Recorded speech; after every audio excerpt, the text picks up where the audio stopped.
Yo, what's up po mga kabes? Magandang umaga, magandang tanghali, magandang hapon at magandang gabi po sa lahat po natin mga taga-subaybay at taga-punood po ng ating YouTube channel kay Kapeso Mix TV at ganoon na rin po sa mga top good Samaritan YouTubers dito sa Pilipinas. Yan, maraming salamat po sa inyo lahat and God bless always.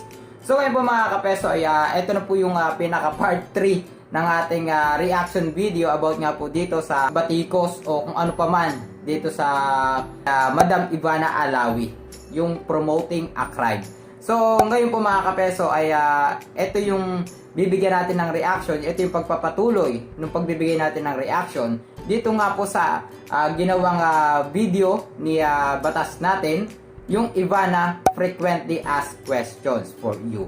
So, yun nga po. At meron dito siyang babanggitin na at sasagutin ng mga katanungan at yung mga pagbabato sa kanya. Kung bakit nga si Madam Ivana Alawi, yung kanyang ginawang example dito sa promoting a crime na ginawa ni Batas natin. So okay, ito po may bibigay ulit tayo na kauna-unahang pagbato sa kanya. Napansin kasi sikat. Ito yung sabi ni Atty. Ito yung mga paulit-ulit at nakikita natin, sasagutin natin lahat yung mga yan. Alam nyo dito sa Batas natin, yung unang-una na binabato nila sa atin, gusto ko lang kasi daw ng views, Itong batas natin na to, gusto niya lang ng views eh. Napansin lang naman si Ivana Alawi na yan kasi nga, sikat siya. Yung mga maliliit na vlogger nga, maliliit nga na vlogger na gumagawa ng ganyan, ang gawa mo ng content, ganun sila, sabi nila. Attorney Libayan, di ba? Ganun ang sinasabi nila. Parang ang pinapansin ko lang daw, hindi sikat. Di ba? Hindi naman sa ganun. Ganito kasi ang tingnan nyo. Siguro dun sa mga naglalaro ng ML, alam nyo ito, di ba? Kapag kayo ay umaatake, di ba? Kunwari 5v5 na yung laban, di ba? ML sinong unang aatakehin nyo? Ang unang aatakehin nyo, yung pinakamalakas ang damage. Yung malakas ang damage, usually, yung mga ADC, Yung mga ADC, yung mga carries, yun yung mga atakehin nyo. Hindi nyo naman aatakehin yung mga tank. Bakit? Kasi nga, hindi naman kayo ina-damage ng tank eh. Ang malaki ang damage, yung ADC, di ba? Ganon din kasi dito. Anong relate niyan? Kasi nga po, kapag tayo ay nagbibigay ng hindi magandang impormasyon at sikat tayo, mas malaki ang damage na nagagawa natin. Kasi mas madaming tao ang nakikinig sa atin at mas madaming tao ang naniniwala sa atin. Ibig sabihin nun, mas delikado. Diba? Isipin mo na lang, ilang videos na, ilang views na itong videos na ito. Diba? Siyempre, yung mga ibang tao na hindi nila alam na bawal yun, iisipin nila, sige, magbibigay ako ng dimos. Diba? Pero yung mga tao na nakapanood kay Atty. Libayan, sandali, bawal pala yun Diba? Tandaan natin, Hindi feelings natin to, patas natin ang usapan. So, syempre, ang unang-unang pupunahin mo at sisitahin mo ay yung sikat. Yung mas malaki ang reach, yung mas malaki yung damage na magagawa pag hindi siya gumagawa na maayos. Ganun naman yun, di ba? Kasi tayo, sinusubukan naman nating magpaalam, Magbigay ng kaalaman sa tao. Isipin nyo na lang, kung ang papansinin ko yung isang tao naman na walang kilala, paano sila magiging interesado sa akin?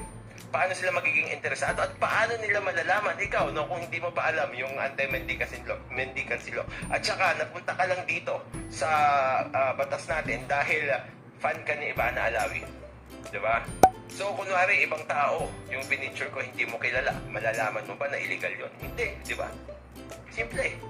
Okay, pangalawa. So yun yung mga kapeso, diba? Nabanggit niya rin doon sa narinig nyo naman na kung hindi nga naman daw sikat yung gagawin niya o yung gagawin example dito sa kanyang YouTube channel, hindi nga naman daw magiging interesado ang mga tao sa kanya. Ang tanong ko lamang po dito kay Batas natin, kay attorney, ano po ba talaga yung inyong dahilan kung bakit kayo gumawa ng YouTube channel? Para bagang maging interesado sa inyo o doon sa mismong batas na gusto nyong ipakilala sa mga tao? Di po ba? Kasi kayo, dapat sa simula pa lamang, dapat kahit pa sobrang liit ng taong yan, nagagamitin nyo bilang isang example o halimbawa para lamang maipaliwanag at maipakilala itong anti-mendicancy law na yan naman talaga yung gusto nyong gawin para magkaroon ng kaalaman ang bawat tao at dito sa publiko. So dapat dyan, kahit sobrang liit nyan, dapat pinakilala nyo na po dyan yung anti-Mendicant law sa ating mga mamamayang Pilipino sa buong publiko, di ba? Kung talagang yung batas, yung gusto nyong ipaliwanag at palawakin yung kaisipan ng ating mga kababayan sa mga ganitong klase ng batas na gusto nyong ipakilala. Dapat doon pa lamang ginawa nyo na, hindi na kayo nag-intay pa ng mas may sikat.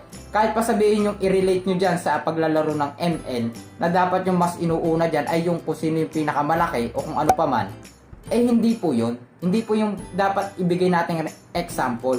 Kasi unang-una, bakit tatanungin ko po kayo dito kay attorney, dito kay batas natin, bakit po kayo gumawa ng YouTube channel? Unang-una, bakit kayo gumawa ng YouTube channel? Tanong ko po yan. Ang magiging sagot nyo dyan, alam ko, para maipaliwanag yung batas natin. Para maibigay yung bawat kaalaman ng batas na meron ang Pilipinas. Diba? Yun. Kaya kayo gumawa ng YouTube channel. Pero sa nangyayaring ganito po, tulad nung nabanggit nyo kanina, nabanggit nyo sa video nyo na kung hindi nga naman malaki yung gagamitin na tao bilang example o halimbawa, at malit lamang yung gagawing example na tao dito sa kanyang YouTube channel, eh hindi nga naman daw magiging interesado yung mga tao sa kanya, di ba? So, ang mangyayari niyan, kaya pala kayo gumawa ng YouTube channel para maging interesado lamang sa sarili nyo, hindi doon sa mismong batas. Kasi kung yung batas po yung gusto nyong ipakilala dito, dapat sa simula pa lamang ipinakikilala nyo na yung maraming batas na meron tayo dito sa Pilipinas. Parang ako, eto, kung tanungin nyo ako si Kapeso, bakit ka nagsimula dito sa YouTube channel at paano ka nagsimula dito sa iyong YouTube channel? So, sasabihin ko po sa inyo, ang totoo niyan, nagsimula po ako 2019, yun ang meron po akong Facebook group. Ako po yung member ng Peso Sense Savers Group. Nandoon po lahat yung bawat kaalaman kung paano ka mag-iipon, paano yung mga way para makaipon ka sa sobrang hirap ng buhay, bilang isang empleyado, paano ka ba makakaipon, at paano ba magsimula ng mga negosyo, sari-sari store, o kung ano pa man. Diyan po ako nagsimula na gumawa ng YouTube channel dahil sa mga taong nandoon sa aming grupo.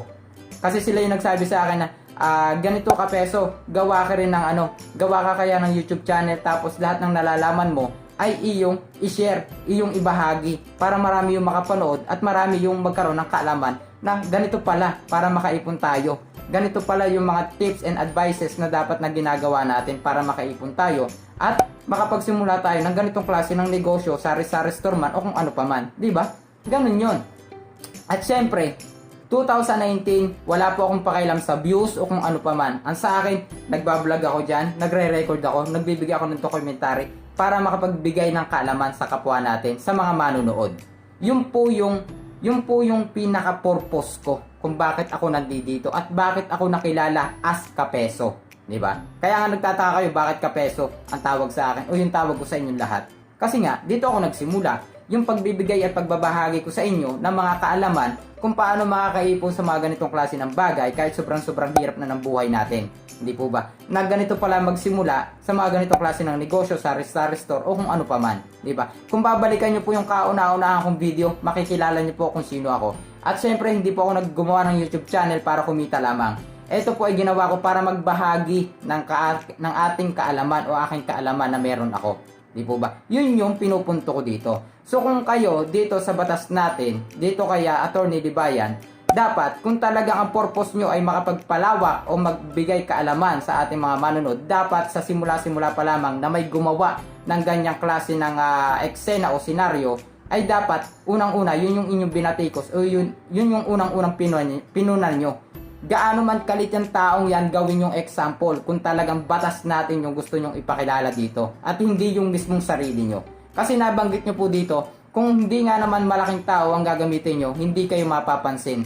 Diba? Ganun lang naman kasimple. Ano ba yung dapat pansinin? Yung batas natin o yung sarili nyo? Ganun lang naman kasimple yun mga Kapeso, diba? Sana naman maisip-isip din natin yon na dapat binibigyan natin ng layunin yung ating YouTube channel kung bakit tayo nandito. Hindi yung basta na lamang tayo makapuna, makabatikos sa kung sino man tao na gumagawa naman ng kabutihan sa kapwa natin, di ba?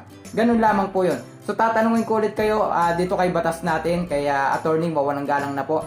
Ano po yung naging layunin ninyo dito? Na bakit kayo gumawa ng YouTube channel? Kasi ako, Ulitin ko po ulit, nagsimula ako dito para magbigay ng kaalaman. Hanggang sa dumating po yung punto na mag-reaction na po tayo. Di po ba? Kasi ito yung mga inspirasyon ko sa buhay, yung mga gumagawa ng kabutihan sa ating kapwa. Sabi nga ng iba, yung mga kabataan ng pag-asa ng bayan, di ba? Kung hindi natin palalawigin o hindi natin pananatilihin yung pagiging likas ng ating pagiging matulungin sa ating kapwa, wala pong mangyayari dito sa mundo.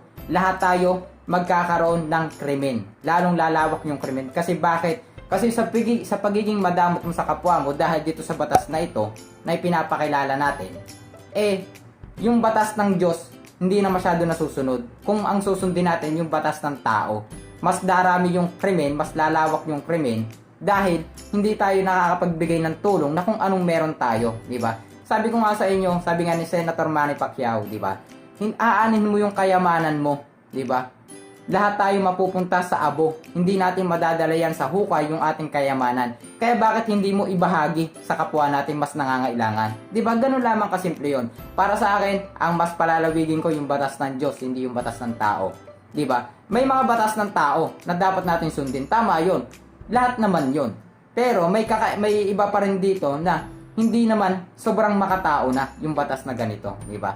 Kumbaga hindi na maka-Diyos yung ganitong klase ng batas, di ba? Nasa sayo na yun kung ang taong yung pagbibigyan mo ng limos o kung tulong o kung ano paman ay sobrang nangangailangan, di ba? Napakalaking bagay no na tayo nakatulong sa ating kapwa, di ba?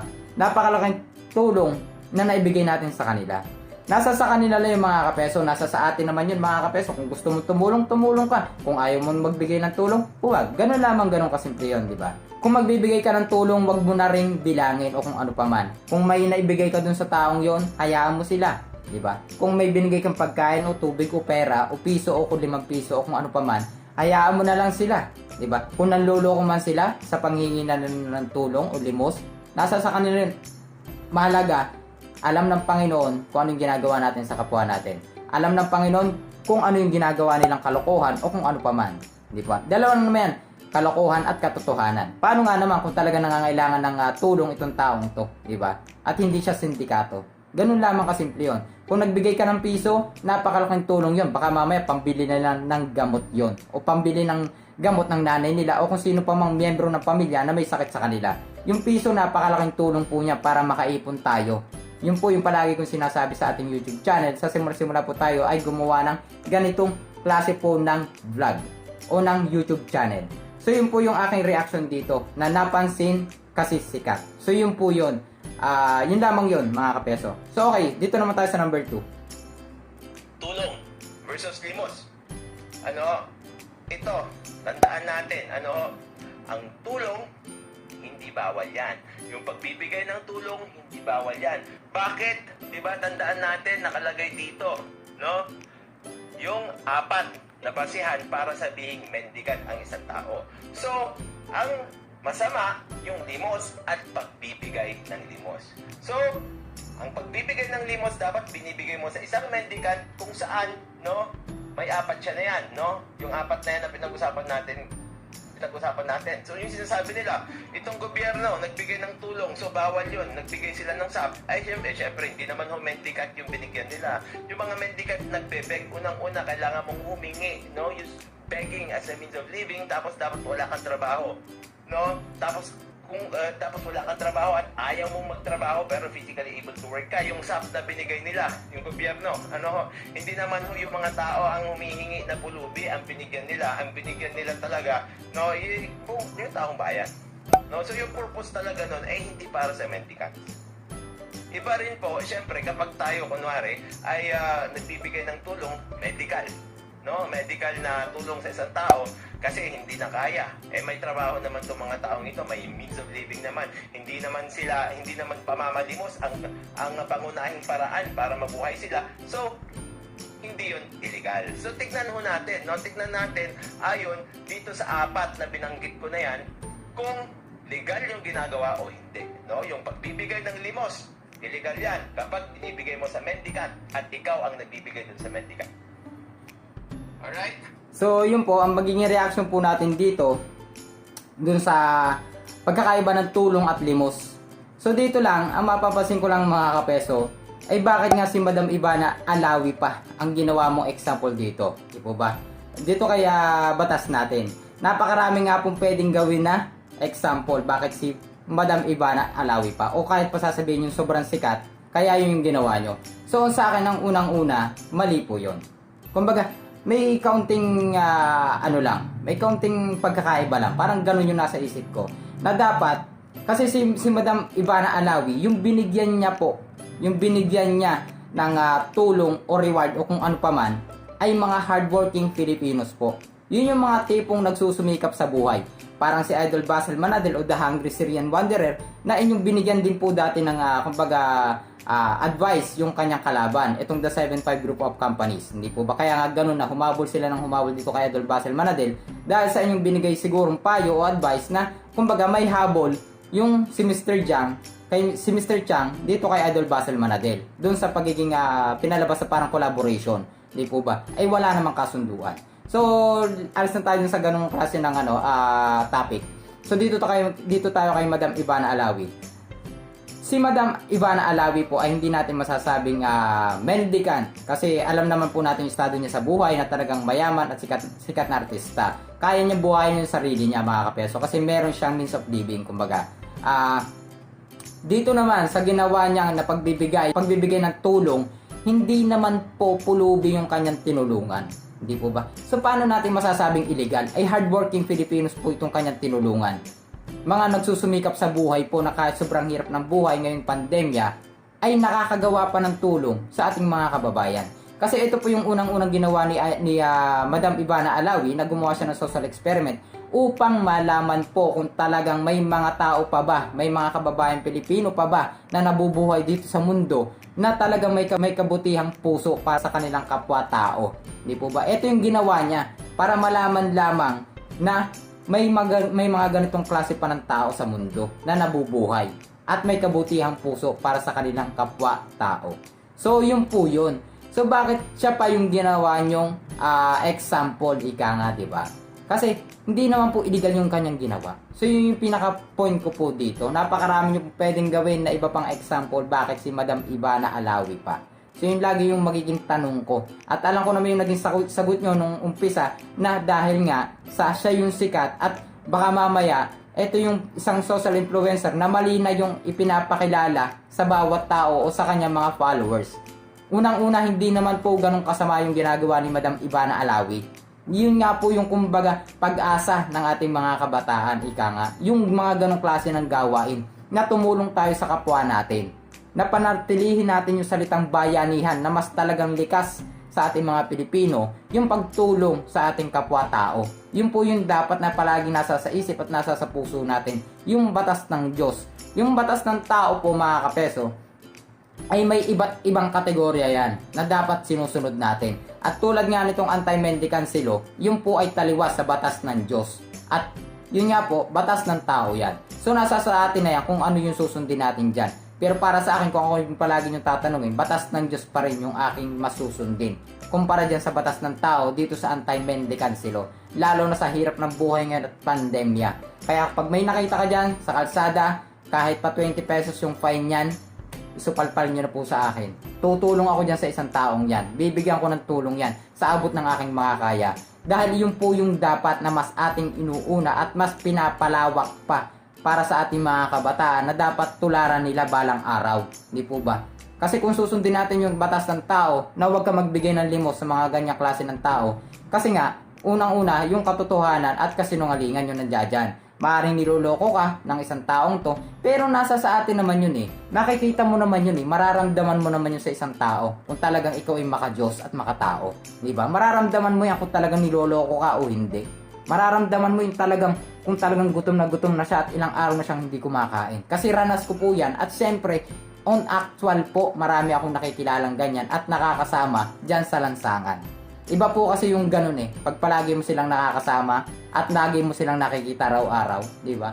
Ganun yun, makikita mo na at makikilala mo na yung buhay nila. So yun po yung mga kapeso. At yun nga yung tanong ko dito kaya batas natin. Yung kung kayo po ang tatanungin ng taong bayan o ng mga netizens at ni Kapeso, ano po yung masusundin nyo? Yung batas ng tao o batas ng Diyos? Bibigyan ko po kayo ng example o halimbawa. So So ganito, habang naglalakad kayo dyan sa daan, may nakita po kayo na isang matanda, isang lola na humihingi sa inyo ng tulong na kahit pagkain man lang o isang inumin. Di po ba? Although sinabi nyo na yung food ay kasama po dito sa anti-mendicant law o dun sa pagbibigay ng limos. So ngayon tatanungin ko po kayo, ano po yung inyong paiiralin? Ano po yung inyong susundin? Batas ng tao na anti-mendicant law o batas ng Diyos na tumulong ka sa kapwa-tao mo? Nasa ayon nga sa Biblia, ito nga sabi ng Panginoon na pag may nauuhaw, bigyan mo ng inumin, di ba? Ganun lamang po 'yon. So tatanungin ko po kayo dito kay batas natin, alin po yung susundin niyo diyan? Bilang isang attorney, abogado o lawyer, di ba? Alam ko mas nasa sa side nyo yung batas ng tao kasi andyan po kayo. Kayo yung nagpapakilala ng batas natin dito sa publiko. At syempre, paano naman po yung batas ng Diyos? Tatanungin ko po kayo dyan. Bibigyan nyo po ba ng tubig at bibigyan nyo po ba ng pagkain at inumin yung matanda? O masusundin nyo po yung batas ng tao na hindi na bawal labag ito? Hindi ko to dapat bigyan ng limos etong matandan to. Kahit sobrang gutom na at uhaw na. O kailangan ng piso pandagdag dun sa gamot na pambili ng kanyang pamilya. Kung sino man yung may sakit. Di ba? So yun po. Pakisagot nyo lamang po dito kay batas natin. Alin yung susundin nyo sa dalawa? Batas ng Diyos o batas ng tao? About po dito sa binigay kong example po para sa inyo. So yun po yun. Para malaman po namin. Okay? So tuloy po tayo. Ito, nasagot ko na kanina yan. Kasali ba pagkain or in-kind? Pagkain po, kasali.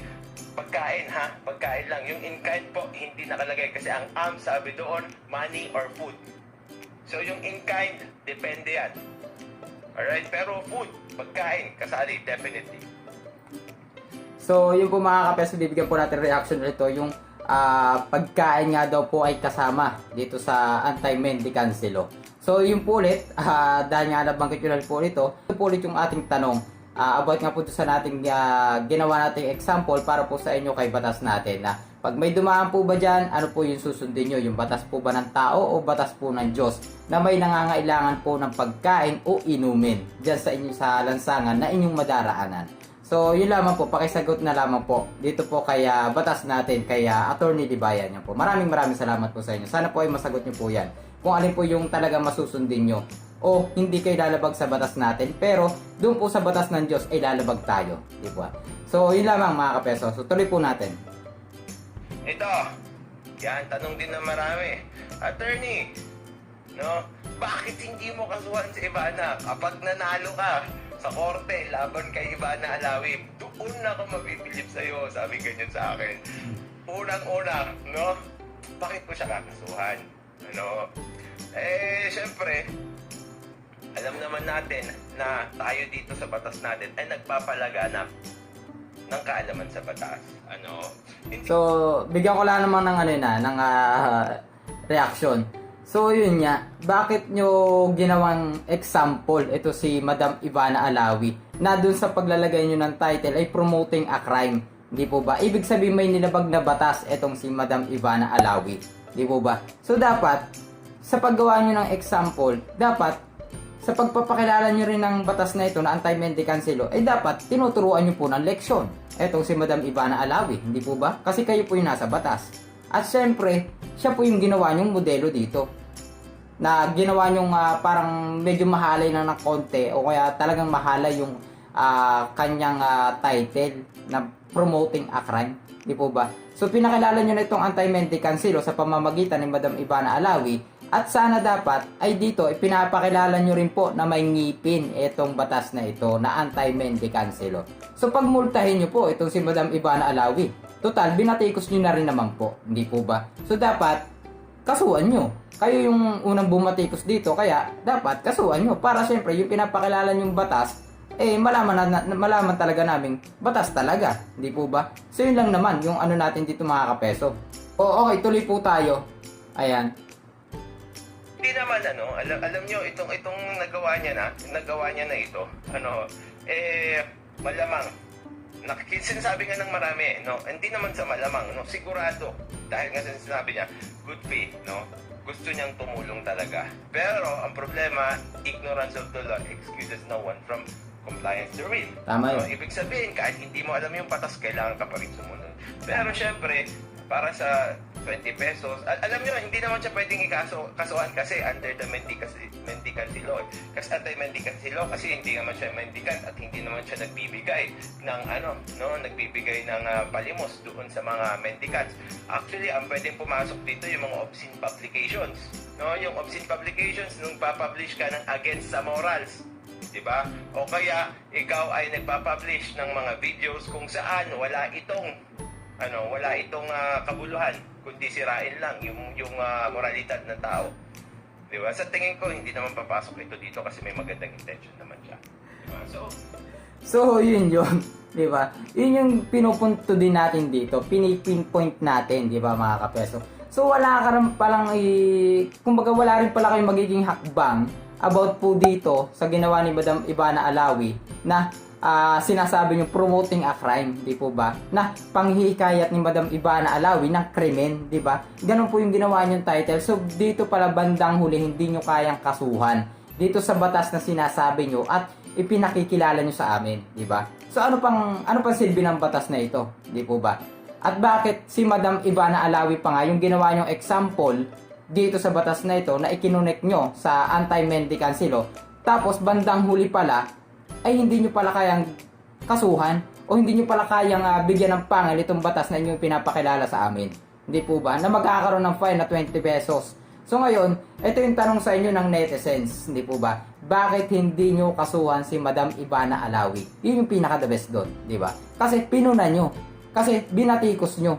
So dapat sa pagpuna at pagbatikos nyo dito kay Madam Ivana Alawi, dapat may bala rin kayo. Di po ba? Dapat pinaninindigan nyo yung sinasabi nyo dito, lalong-lalo na dyan sa promoting a crime.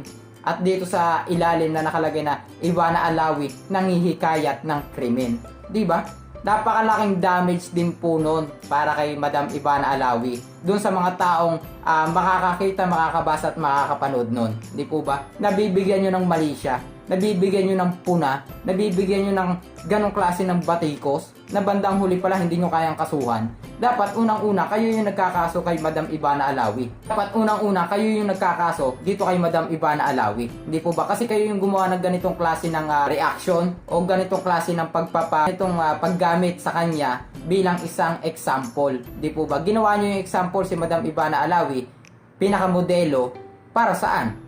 'Di ba? Na bandang huli pala hindi na walang nilabag itong si Madam Ivana Alawi at may sinasabi pa kayo dito na sa paglabag sa moralidad. Ano paglabag sa moralidad? Eh yun nga yung gustong ipahiwatig at gustong ipakalat ni Madam Ivana Alawi na dapat tayo mga Pilipino, lalo sa panahon ngayon, ay nagtutulungan, hindi po ba? Dapat nasa sa atin pa rin yung likas na talagang matulungin yung mga kababayan natin Pilipino. Yun yung kanyang sinubukan kung kaya ganito yung ginawa niya, na gumawa siya ng social experiment para malaman pa rin kung talagang nabubuhay pa rin ba sa ating mga Pilipino yung pagiging matulungin sa kapwa natin, hindi po ba? Sa kapwa natin. Yung pagiging hospitable, yung bayanihan na sa atin lamang mas makikilala sa ating mga Pilipino, 'di ba? Kaya yun po yung ginawa ni Madam Ivana Alawi. Ngayon, pinuna nyo, binatikos nyo, 'di po ba? Ginawa nyo pa ng ganong medyo mahalay na title o thumbnail na promoting a crime. Ivana Alawi nanghihikayat ng krimen, 'di ba? Ano yung purpose nyo para dito? Na bandang huli pala hindi nyo kayang kasuhan. Na bandang huli pala na sasabihin nyo na para namang walang nilabag etong si Madam Ivana Alawi. So bakit nyo pa ginawa siyang modelo? O bakit siya pa yung ginawa nyo example dito sa inyong YouTube channel? Na wala rin naman palang mangyayari bandang huli. Hindi po ba? Naipakilala nyo nga yung anti-mendicancy law. Tama po yun. Tama po yun na naipakilala nyo yung batas natin.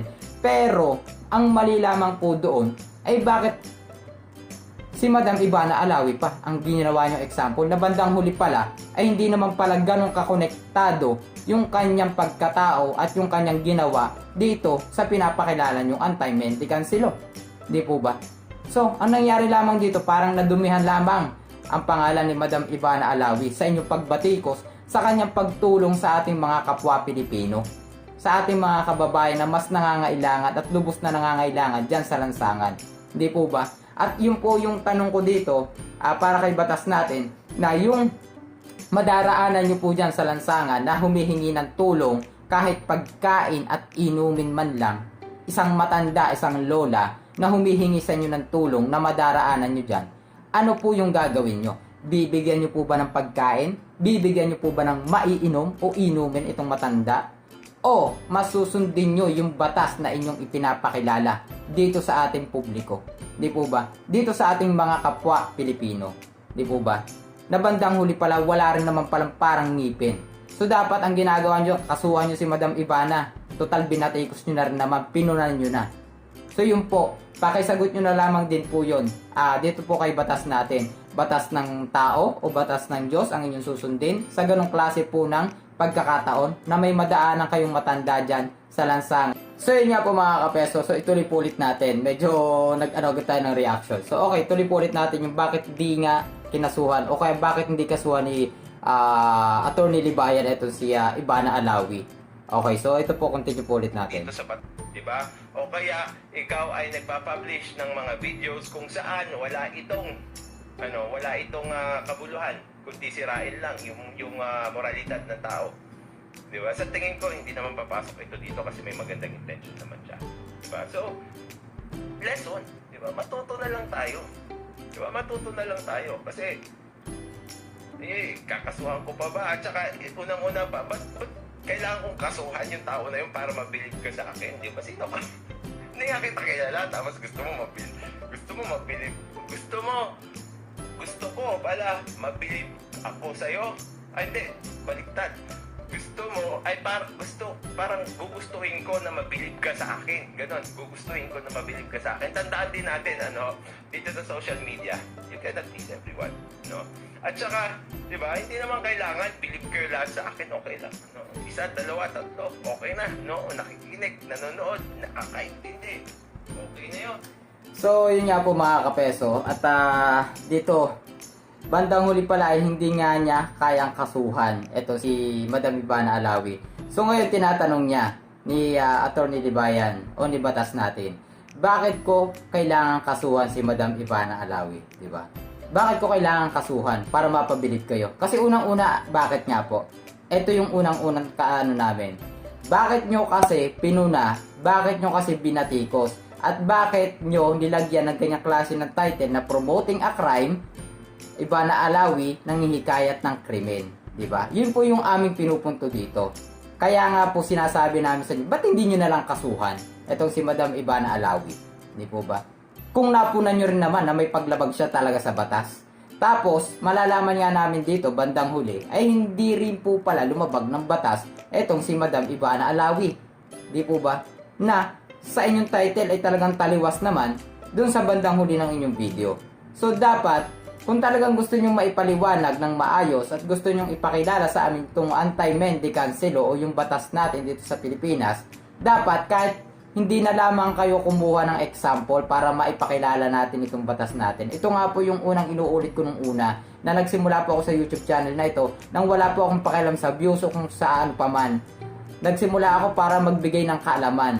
Di po ba? Basta magbigay ka lang, mag-document ka dyan, mag-vlog ka dyan mag-isa, magbigay ka ng mga kaalaman para sa iyong mga kababayan o sa ating mga mamamayan. Ganun po yun. Kung talaga yun yung layunin mo sa buhay. Kung talagang yun yung layunin mo dito sa social media o dito sa YouTube industry. Di po ba? Yung magbigay ng kaalaman. Di po ba? Hindi yung sasabihin nyo na kung maliit na tao yung gagamitin ko dito, sino pa yung manunod sa akin? Sino pa yung magkaka-interest sa akin? Yun yung di ba yung sinabi nyo kanina dun sa inyong video na kung maliit lang, sino makakapansin sa akin? So, unang-una, yung sarili nyo po yung tinitingnan nyo, hindi yung batas natin.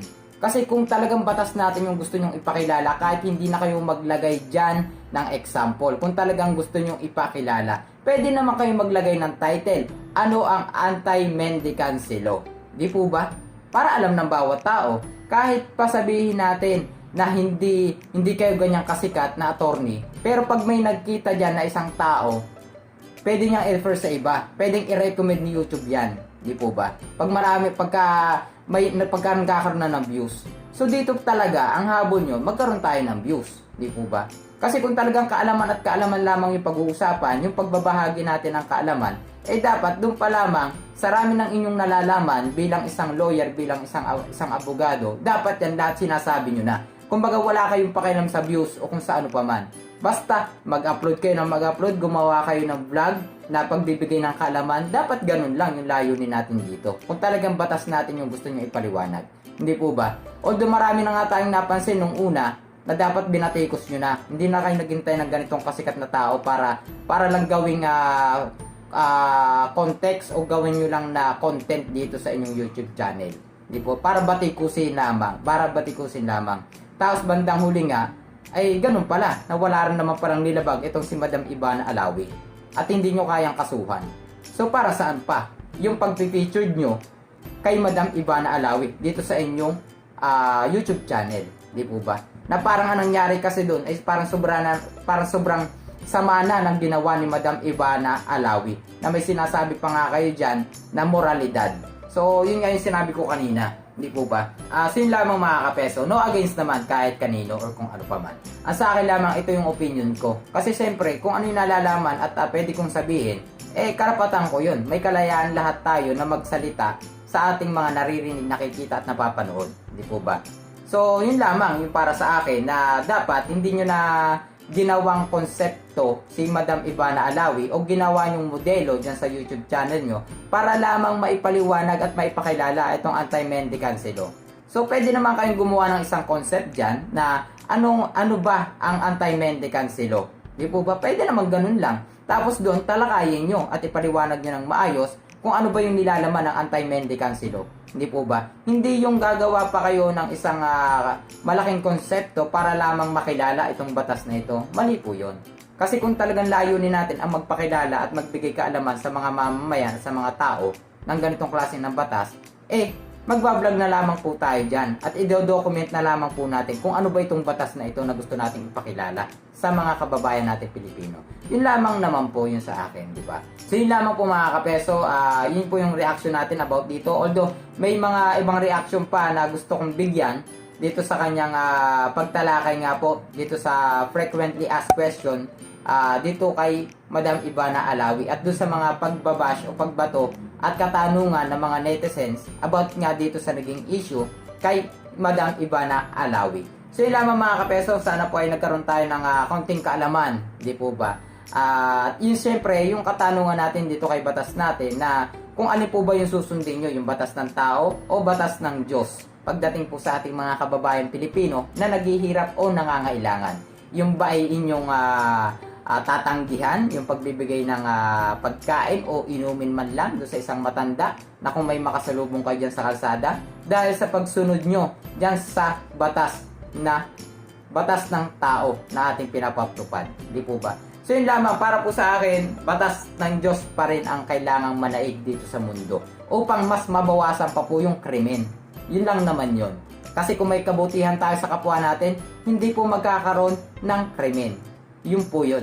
Ganun lamang kasimple yun, di ba? Kung nagmamahalan tayong lahat, kung lahat tayong Pilipino ay nagtutulungan dito sa mundong ibabaw, wala po yung krimen. Kumbaga sabi nga ng iba ay spread the love, di ba? Share the blessings. Ganun lang naman mga kapeso. So yun lamang, maraming salamat po and God bless always. No against po sa lahat at para lamang kumbaga sana makatulong po itong ating pagbibigay ng reaction video dito kay Madam Ivana Alawi at sa pagbatikos po sa kanya. Yun lamang, maraming salamat po and God bless always mga kapeso. Thank you and goodbye.